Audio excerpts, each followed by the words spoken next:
Praise the Lord. இயேசுவில் விசுவாசத்தை கண்டு திமிர்வாதக்காரனை நோக்கி, மகனே, உன் பாவங்கள் உனக்கு மன்னிக்கப்பட்டது என்றார் என்று சொல்லி மார்க் 2:5 நாம் வாசிக்கிறோம்.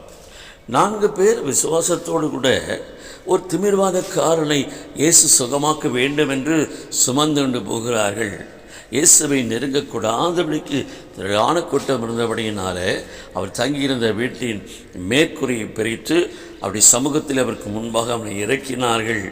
அவனுடைய பாவங்கள் மன்னிக்கப்பட்டது, அவன் சுகமாக்கப்பட்டார் என்று சொல்லி நாம் பார்க்கிறோம். நாம் தேவனை விசுவாசிக்கிறது மிக ஒரு நல்ல காரியம். அந்த விசுவாசம் நமக்குள்ளே செயல்பட வேண்டும் என்று சொன்னால் தேவ சமூகத்தை குறித்தும் பிரசரத்தை குறித்தும் அதிகமான வாஞ்சை நமக்கு தேவைப்படுகிறது. சங்கீதம் 122 1-2 வசனங்களை நாம் வாசிக்கும்போது, தேவனுடைய ஆலயத்துக்கு போவோம் வாருங்கள் என்று எனக்கு அவள் சொன்னபோது மகிழ்ச்சியாக இருந்தேன்.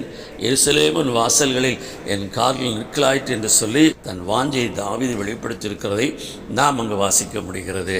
பிரியமானவர்களே, லூக்கா சுவிசேஷம் 13 10-3 வசனங்களை வாசித்து பாருங்கள்.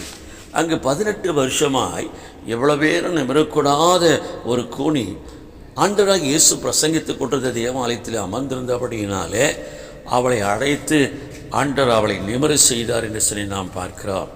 எனவே நம்முடைய வாழ்க்கையில் தேவ சமூகமும் பிரசன்னம் என்கிறது மிக முக்கியமானது. வேதம் சொல்லுகிறது, சபை கூடுதலை விட்டு விடாதிருங்கள். சபையில் தேவ சமூகமும் அவருடைய பிரசனமும் நமக்கு காத்திருக்கிறபடியினாலே, நிறைவாக இருக்கிறபடியினாலே நாம் அதற்குள் வந்து நன்மை பெற்று வாழ்கிறதுக்கு கர்த்தர் நமக்கு உதவி செய்வாராக. ஆமேன்.